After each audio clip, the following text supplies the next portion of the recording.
Hello, I'm Dr. Monica Sweeney, Assistant Commissioner for the Bureau of HIV Prevention and Control at the New York City Department of Health and Mental Hygiene. We recently launched an educational campaign called It's Never Just HIV. You may have seen the ads on TV or in the subway. They offer a blunt reminder that HIV has lifelong consequences, even when medication helps you survive. I'm glad these messages have sparked discussion. We've received a lot of feedback about the campaign, and some people have raised questions about the approach we took. I'd like to address those questions. These ads are hard-hitting and sometimes unpleasant, but so is HIV, and silence isn't stopping the spread. Some 4,000 New Yorkers are newly infected every year, and the rate of new diagnosis is rising among young gay and bisexual men. In fact, the number of men who have sex with men under age 30 who are newly reported with HIV has risen by 50% over the last several years. This increase in new HIV infections 30 years into the epidemic is unacceptable to me and should be unacceptable to all of us.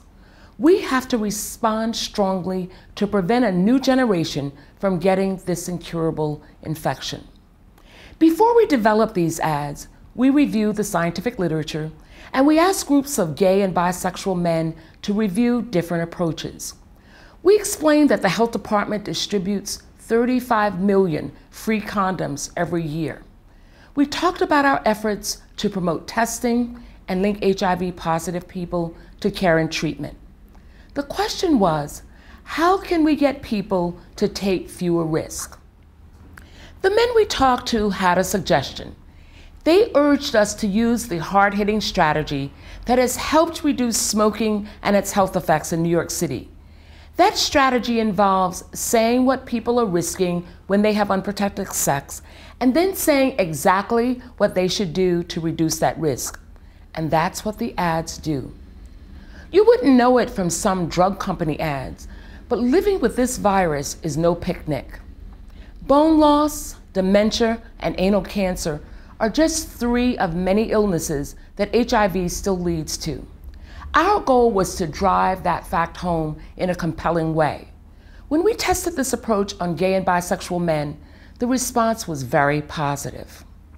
While the campaign has sparked some controversy, some activists have supported it.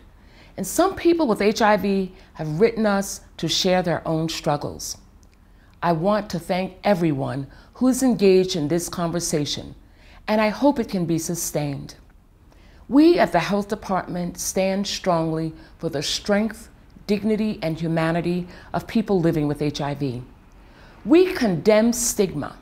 We support community efforts to combat it, but we cannot ignore the continuing spread of a preventable, incurable infection. HIV is no longer a death sentence, but it's still a life sentence. So please protect yourself and your partners.